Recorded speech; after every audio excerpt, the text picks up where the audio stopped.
안녕하세요 친구들, 홍윤곤 전도사입니다. 오늘도 친구들과 함께 말씀을 나누도록 할게요. 오늘 말씀 제목은 다윗과 골리앗의 대결 승자는 이라는 제목을 가지고 말씀을 전하려고 해요. 사무엘상 17장 47절 또 여호와의 구원하심이 칼과 창에 있지 아니함을 이 무리에게 알게 하리라. 전쟁은 여호와께 속한 것인즉 그가 너희를 우리 손에 넘기시리라. 친구들, 더 패스트 펭귄이라는 말을 들어본 적이 있나요? 이 말은 펭귄들의 무리 중에서 처음 바다로 뛰어드는 펭귄을 의미해요. 펭귄이 바다로 뛰어드는 것이 얼마나 대단한 일이기에 처음 바다로 뛰어드는 펭귄을 가리키는 말이 생긴 것일까요? 제가 알려줄게요. 펭귄은 육지에서 무리를 지어서 사는 습성이 있는데, 그런데 육지에 사는 펭귄의 무리가 먹잇감을 구하려면 바다로 뛰어들어야 해요. 하지만 바다로 뛰어드는 것은 펭귄에게 큰 용기가 필요한 일이에요. 왜냐하면 바다에는 펭귄을 잡아먹는 바다표범이나 천적들이 많기 때문이에요. 그래서 펭귄이 먹이를 구하러 바다로 들어가면 언제 천적들로부터 공격을 당할지 알 수 없어요. 바다는 펭귄 무리에게 먹잇감을 구할 수 있는 장소이면서 동시에 죽을지도 모르는 공포의 장소인 거예요. 이렇게 바다로 들어갔다가 죽을 수도 있기에 펭귄 무리는 배가 고파도 바다에 들어갈 때 머뭇거리게 되어요. 그러나 먹이를 구하지 않으면 모두가 굶어 죽기 때문에 이 두려움을 이기고 뛰어들 수밖에 없어요.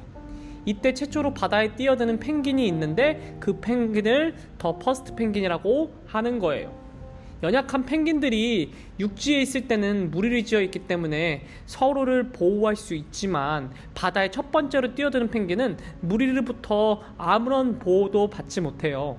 하지만 그 첫 번째 펭귄은 용기를 내어서 바다로 뛰어드는 거예요. 그렇다면 첫 번째 펭귄은 어떻게 두려움을 이기고 바다로 뛰어들 수 있을까요? 이 펭귄에게는 도전 정신이 있기 때문이에요. 굶어 죽거나 바다 표범 같은 천적에게 잡혀 죽거나 죽는 것은 똑같으므로 모든 펭귄 무리가 먹이를 구할 수 있도록 두려움을 이기고 자신이 먼저 도전하며 바다로 뛰어드는 거예요. 이렇게 첫 번째 펭귄이 먼저 용기를 내어서 바다로 뛰어들면 다른 펭귄도 줄줄이 바다로 뛰어들게 된답니다.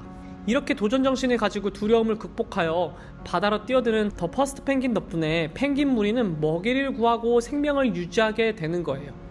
펭귄들에게 바다로 뛰어드는 일은 극복할 수 없는 어려움처럼 여겨질지도 몰라요. 하지만 용기를 내어서 바다로 뛰어드는 퍼스트 펭귄을 의지하면서 함께 뛰어들면 펭귄 무리는 계속해서 살아갈 수 있어요. 그런데 친구들, 믿음을 가진 우리에게도 극복할 수 없는 두려움이 생기기도 해요. 도저히 힘으로는 이길 수 없을 것만 같은 일들이 일어날 때가 있어요. 내 힘으로는 극복할 수 없을 것 같은 두려움이 우리를 찾아올 때 우리는 그럴 때 어떻게 해야 될까요? 이 질문에 대한 답이 하나님 말씀에 있어요. 오늘 사무엘상 17장을 통해서 하나님은 우리에게 이렇게 말씀하세요. 승리를 주시는 하나님을 신뢰해요.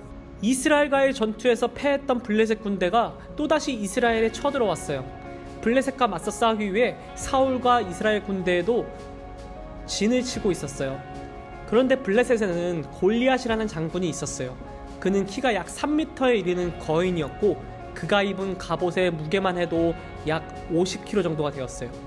이런 골리앗이 이스라엘 군대를 향해 누구든 자신과 1대1로 겨루어보자고 했어요. 골리앗을 이기면 블레셋 사람들이 이스라엘의 종이 되고 골리앗이 이기면 이스라엘이 블레셋의 종이 되라고 요구했어요. 하지만 이스라엘의 골리앗과 맞서 싸울 사람은 아무도 없었어요. 사울과 이스라엘 군대는 두려워하며 누구도 골리앗과 맞서 싸우려 나서지 않았어요.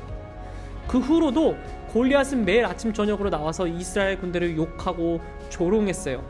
골리앗이 이렇게 이스라엘을 욕하고 조롱하는 것은 곧 하나님을 욕하고 조롱하는 것이죠. 하지만 두려움에 떨고 있는 이스라엘 군대 중에 골리앗에게 맞선 사람이 없었다는 게 문제예요. 한편 이새의 첫째, 둘째, 셋째 아들도 이 전쟁터에 나와 있었어요. 이새는 전쟁터에 나간 아들들이 잘 지내고 있는지 궁금했거든요. 그래서 형들을 확인하고 오도록 막내 다윗을 전쟁터로 보냈어요. 아버지의 심부름으로 전쟁터에 도착한 다윗은 이스라엘을 욕하고 조롱하는 골리앗의 말을 들었어요. 이 소리를 들은 다윗은 하나님을 욕하고 조롱하는 골리앗을 보고 참을 수가 없었어요. 골리앗으로 인해 화가 난 다윗은 사울 왕을 찾아갑니다. 그리고 자신이 골리앗과 싸우겠다고 이야기를 해요. 하지만 사울 왕은 다윗에게 골리앗과 싸우는 것은 불가능하다고 말했어요. 거대한 골리앗의 체격이나 훈련과 전쟁의 경험 등을 볼 때 골리앗은 큰 용사였고 다윗은 전쟁 경험도 하지 못했고 군사 훈련도 받은 적이 없는 소년이었기 때문이에요. 하지만 다윗은 하나님을 의지하는 사람이었어요. 그래서 골리앗이 전혀 두렵지 않았습니다. 다윗은 목자로 일할 때 사자와 곰과 싸워서 이기게 하신 하나님이 골리앗과 싸울 때에도 이기게 할 것이라는 믿음을 가지고 있었어요. 하나님이 승리를 주실 것을 믿은 다윗은 물매와 돌만 가지고 골리앗을 향해 나아갑니다. 이제 골리앗과 맞서 싸울 이스라엘의 군대의 대표로 다윗이 세워졌어요. 다윗이 블레셋을 대표하는 큰 장군 골리앗에게 나아가자 골리앗도 다윗에게 나왔어요. 골리앗은 어린 다윗을 보고 무시하며 저주를 했어요. 하지만 다윗은 그 모습을 보고 골리앗을 향해 담대히 외칩니다. 너는 칼과 창을 가지고 나왔지만 나는 네가 모욕하는 만군의 여호와의 이름을 의지하고 너에게로 나아간다. 다윗은 전쟁에서 이기고 지는 것은 하나님께 달려있다는 것을 알고 있었어요. 그래서 하나님을 의지하며 나아갈 때 하나님이 승리를 주시는 것도 알고 있었지요. 골리앗이 걸어 나오자 다윗은 골리앗을 향해 힘차게 달려가면서 잽싸게 주머니에서 돌 하나를 꺼냈어요. 그리고 물매로 돌을 던졌어요. 친구들 어떻게 되었죠? 돌이 날아가 골리앗의 이마에 제대로 박혀서 골리앗이 쓰러집니다. 하나님이 다윗의 물매를 사용하신 거예요.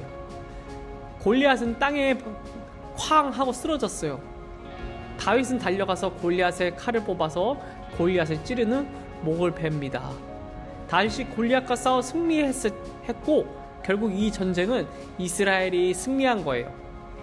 다윗이 골리앗과 싸워 이긴 것을 보고 많은 사람들이 하나님은 살아계시며 전쟁의 승패는 하나님께 달려있다는 것을 알게 되었어요.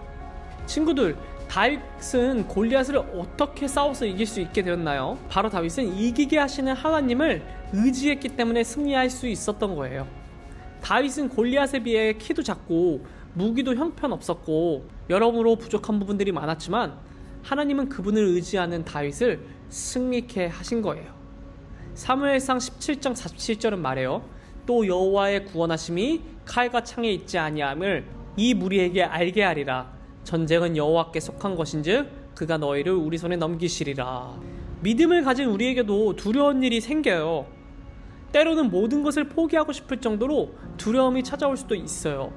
하지만 우리는 다윗처럼 하나님을 의지하며 하나님이 승리를 주시는 분임을 믿고 맞서 싸워야 해요. 그렇게 할 때 하나님은 우리를 승리케 하실 거예요. 하나님을 믿기 때문에 생기는 두려운 일을 만날 때 이기게 하시는 하나님을 믿고 의지하는 우리 모두가 되었으면 좋겠습니다. 한번 같이 이렇게 읽어볼게요. 승리를 주시는 하나님을 신뢰해요. 전도사님이 기도로 예배 마무리하겠습니다.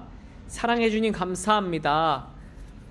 다윗은 비록 어린 소년이었지만 하나님을 의지했기 때문에 승리할 수 있었어요. 우리도 이 세상을 창조하시고 지으신 여호와 하나님을 의지하며 살아갈 수 있는 친구들이 될 수 있기를 원해요. 때로는 모든 것을 포기하고 싶을 정도의 두려움이 찾아오기도 하지만 다윗처럼 하나님을 의지하며 하나님이 승리를 주시는 분임을 믿고 의지하며 나아가는 우리가 되게 해주세요. 예수 그리스도의 이름으로 기도드렸습니다. 아멘. 친구들 다음에 만나요.